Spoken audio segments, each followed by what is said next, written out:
Hi, my name is Ada, and I'm from New York. Me and my twin sister Gia were born to two very chaotic parents who fought like Tom and Jerry all the time. And on the very day we were born, they picked up a twin each and decided to make us the best version of themselves.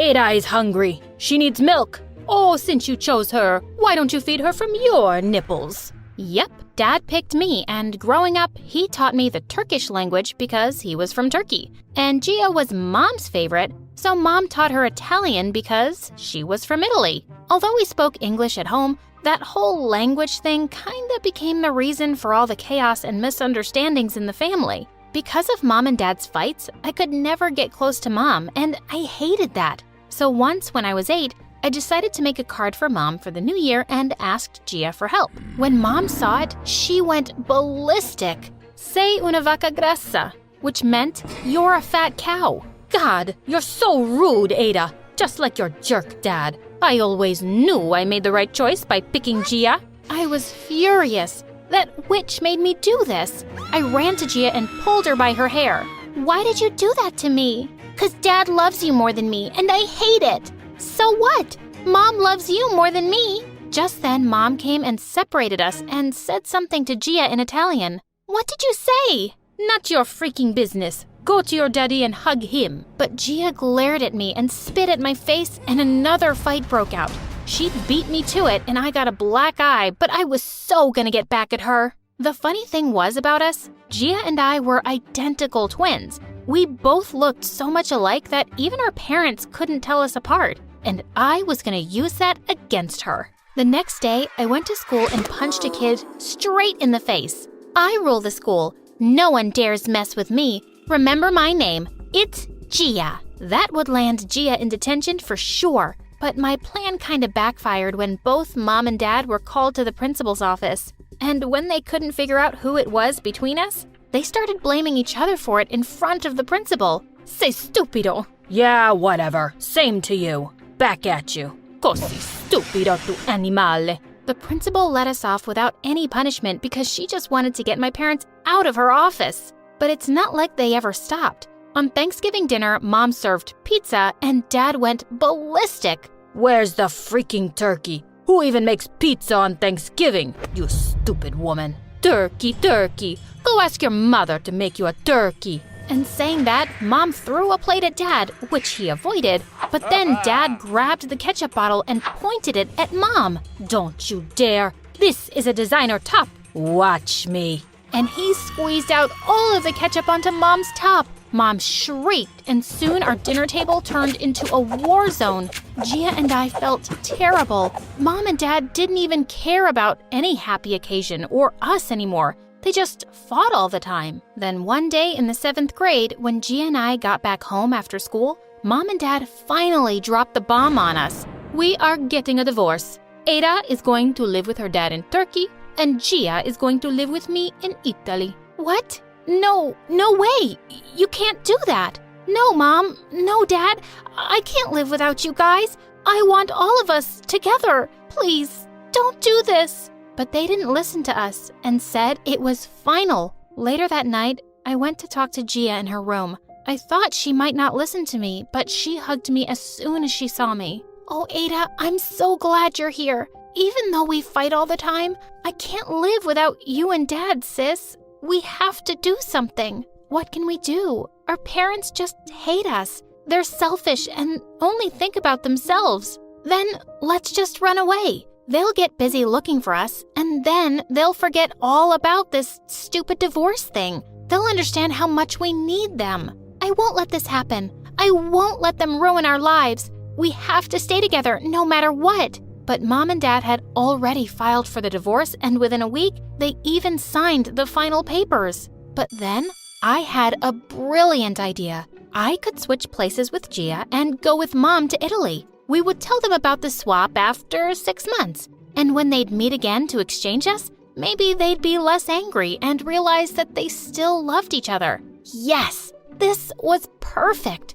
I immediately told Gia about it, and she happily agreed. Soon after, Mom and I flew off to Italy, and there, Mom had a huge place of her own. As soon as we got there, a maid came running and grabbed all our luggage.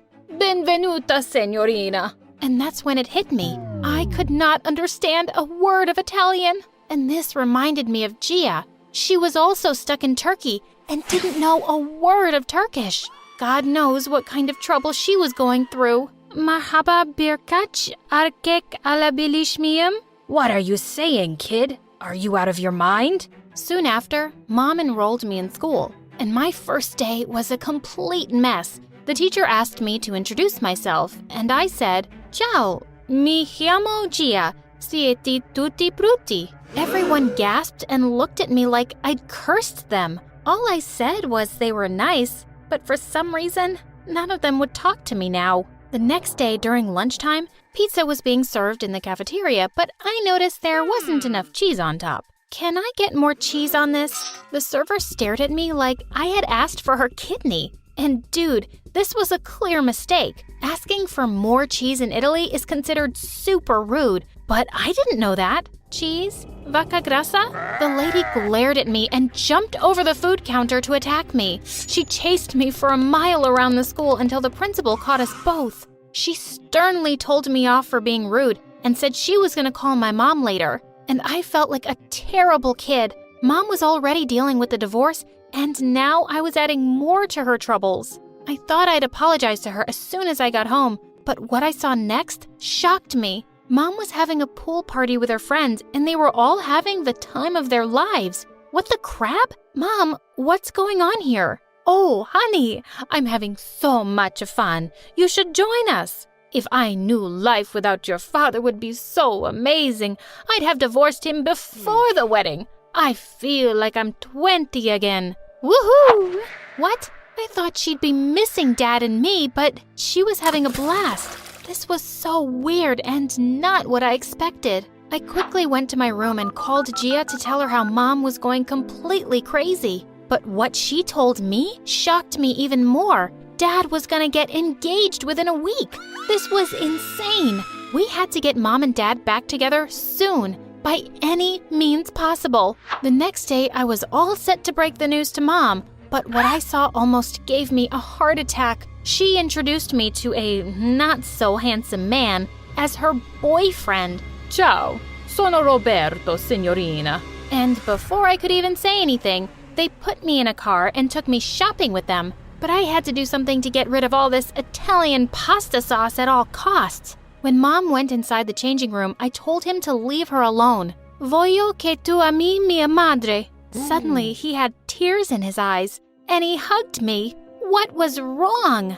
Then he took a rose from his pocket and proposed to my mom in the most romantic way possible. Sarai mia, signorina. Mom looked awestruck, and then she said the words that I dreaded the most. Si, lo farò. OMG, what the heck was happening? Our plan was literally falling apart. The next day, I stormed off to school in anger. But in the school corridor, a guy pulled my hand and started flirting with me. Hi, beautiful. Want to go and get some cheese with me? I'll open factories for you. Ew, he was so gross. And I was so done with kids making fun of me for not knowing the language. I knew a little Italian by now, so I told him to leave me alone. But he didn't, so I slapped him hard. He left and he went to tell the principal some lies, that I forced him to kiss me. An hour later, Mom barged into the principal's office and she looked raging mad. Your kid has been misbehaving with our staff and been doing inappropriate things to boys. Mom, I didn't.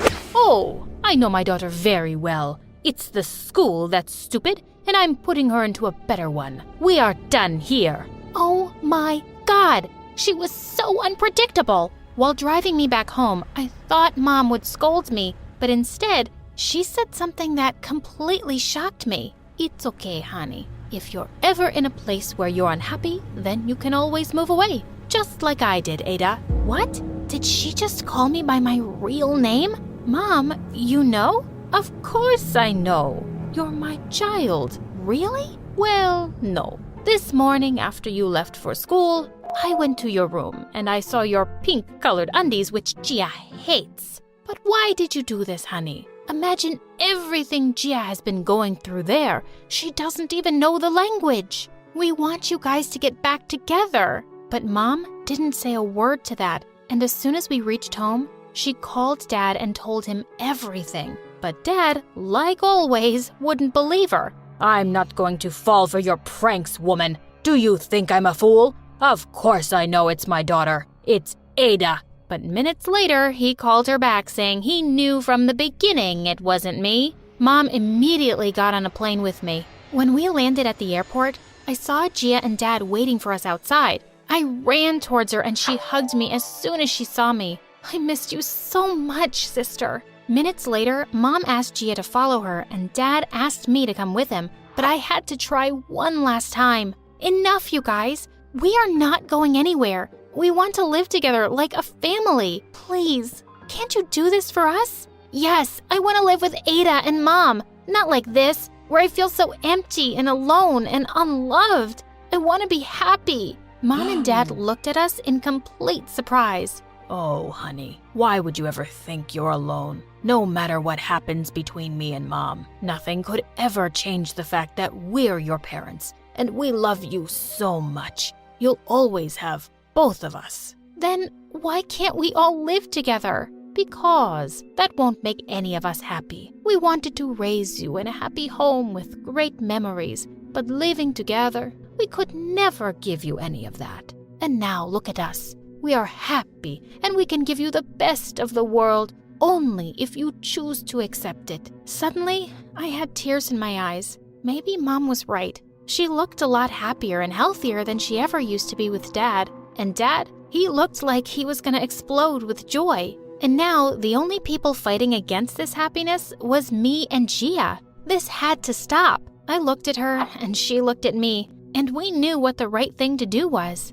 We agreed to Mom and Dad's plan, but we decided we weren't going to sacrifice our happiness either. So Gia and I decided to live with Mom, and both of us moved back to Italy with her. But we often visited Dad and his new family, and we were the happiest. In the first grade, and after I was done doing the task Miss Janice gave us, I started reading a book. The teacher looked at me through her thick glasses. "What are you reading? Show me." I slowly pulled out the book from my lap. "You're reading Shakespeare's sonnets?" I'm sorry, miss." "When did you learn to read this?" "When I was 4. Shakespeare is my favorite poet, and Agatha Christie is my favorite author." Miss Janet looked really surprised. She and I had so much in common, and we got closer over time. One day she said, "Why don't I walk you home today, and I can have a little chat with your parents?" I led Miss Janice to my house, and to my horror, we walked straight into one of Mom and Dad's screaming matches. How many times do I have to tell you the same thing? It's a ketchup stain. Stop lying to me. I know that was lipstick. "Mom, Dad, we have a visitor." The two stopped short and turned to look at us. "Hi, I just wanted to talk to you about Sarah. We want to put her in the Gifted Kids program and—" Yeah, whatever. Anything you want me to sign before I leave? And with that, he was out the door. I hated their fighting, but I was too happy to care for a change. He'd be back soon enough. But this time, he just didn't come back. Hi, my name is Sarah, and this is my story about how I made money being the babysitter of my own mother. Dad just disappeared, and he had even blocked our numbers. And Mom just became a depressed couch potato. I had to keep up with all my schoolwork and do all the house chores. At 14, I was already busy preparing for my SATs and applying to colleges. One day, when I was studying at home, I got a phone call that shook my world. Mom had been in a terrible car accident. I called Miss Janice and we rushed over to the hospital. The doctors told us that Mom had suffered a severe head injury and was still unconscious. A week later, Mom finally opened her eyes. The doctor came to check on her, saying everything seemed normal. When we asked her what her name was, she pouted. "It's Candace, duh." "And what day comes after Tuesday, Candace?" Mom flung a plastic cup at his forehead. "I don't know, poop face." "I want my mommy." The doctor said he needed to do a brain scan. Mom kicked up such a fuss as the nurses took her away. The doctor made the most shocking discovery ever. Mom now had the brain of a 6-year-old. He said it was possible she might go back to normal, but it could also be a permanent condition. My mom had turned into an actual baby? My life just turned into a nightmare after that. I had to leave Mom at daycare before going to school. I could see all my college dreams slipping away as I dropped out of my SAT classes. I had enough on my plate right now with Mom and the housework, and boy, was she the brattiest 6-year-old ever.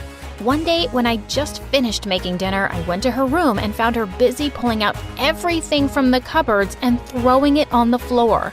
Oh my God, Mom, Candace, stop it. Who's gonna clean that up? Not me. And she ran out, cackling like a little witch. When I went downstairs, she was already at the dinner table. Get your feet off the table, please. A minute later, I got hit by something on my face. Yuck. I hate broccoli. I want Doritos. Well, too bad. You have to eat your greens and can't hear you. And she stuck her finger in her ears and started shouting gibberish. Fine. Put on your shoes and we'll go to the grocery store. As I paid at the store, I saw her looking at the Barbie dolls display. I told her we had to go, but she just looked stubbornly at me. I want one. No, let's go. What happened next is something I'll never forget. Her eyes filled with rage as she unleashed a scream that was shrill enough to wake up the dead. She knocked over the entire rack of Barbies and then she threw herself on the floor and started kicking and crying. Horrified, I apologized to the staff and quickly bought a doll. I couldn't get out of there faster. When we finally got home, she took one look at the Barbie and tossed it aside. Nah, it's really ugly. And she skipped off to her room happily. Just then, the doorbell rang. I opened the door to see it was Miss Janice. The minute I saw her, I hugged her and started crying. I can't do this. I can't be my mom's mom. I told her I wanted to sell Mom. I would just post it online, Mom for sale. Miss Janice just laughed and hugged me tight. When I felt better, she said she'd found me a part-time job at the local library. I was so grateful to her. But soon enough, I discovered the worst thing about being an adult, paying bills every month. How was I going to pay for everything being a library assistant? That evening, I stopped at an ATM and withdrew the last $100 I had. I almost threw away the receipt without looking, when suddenly, I froze. I stared at my account balance. $13 billion. I looked around, half expecting a camera crew to pop up behind me and tell me this was a big fat joke. I ran back home and logged onto my computer to check again. Someone had anonymously sent me $13 billion. When Miss Janice came to visit me, I told her about the money. I asked her if I should tell the bank because it was clearly a mistake, right? No one sends someone $13 billion by mistake, love. Seems like you've got a mystery guardian angel. It's yours to enjoy. And enjoy it I did. The first thing I did was hire a chef, a maid, and a nanny for Mom. I'd now come home from school to a clean mom, folded laundry, a clean house, and fancy food on the table. I started my SAT classes and college applications again. I could go to any university now and take Mom and the nanny with me. One day, I walked into the lounge to find Mom watching Frozen for the millionth time. When she saw me, she ran over to me excitedly. I want to be Princess Elsa on my birthday. Look, I'll show you these birthday parties on YouTube. Looking at my mom's eager face, I just couldn't refuse. I hugged her and said she could have anything she wanted. I threw her a grand birthday party and invited the whole neighborhood. Mom made a special entrance in an actual carriage. She almost tripped on her flowing blue dress as she stepped out. I could see all our neighbors staring and snickering. Sometime later, I went to the bouncy castle to look for Mom and saw her in a corner crying, while the other kids shouted, "What are you doing here, you weirdo? You're a grown-up. You look so stupid and ugly." I just wanted to be Princess Elsa. I climbed onto the bouncy castle and snatched the tiara from the mean girl. No one talks to my mom like that. Come, Mom. We are going to cut the cake now. As Mom excitedly blew the candles, I made a silent wish too. Please, let Mom be normal again. When everyone had left, Miss Janice turned to me, smiling. You did a good thing for your mom. She looked really happy. You should sometimes be a kid and have fun too. She was right. When the weekend came around and my classmates invited me to a party, I didn't turn them down. Just as I was ready to head out, I found out that my babysitter had bailed on me. I didn't know what to do, so I decided to take Mom with me. My mom threw a tantrum the moment I arrived and wanted to go home. Everyone was staring and laughing at us. I grabbed my mom by the shoulders and yelled at her to shut up. She looked at me with tears in her eyes, and then she burst out crying. I felt sorry immediately and hugged her, and we went home. I had enough money to move out and settle down in another town where I could attend college. Miss Janice was sad that I was leaving. I bought a mansion that was especially made for toddlers and included all kinds of games. On my first day at college, Mom cried so hard and didn't want me to leave her with the nannies and the servants. But I put my hands around her face and kissed her forehead. "You will be just fine, Mom." But I was wrong. 2 hours later, I got a phone call and knew that Mom had hit her head again. She was in a coma for 2 days. The doctor said that part of my mom's brain still thought she was an adult. That's why she was taking these risks, because she thought she was big enough. I just realized that leaving for college was still a bit too early. I spent my time at home and started writing. Writing was my only escape. I created my own blog and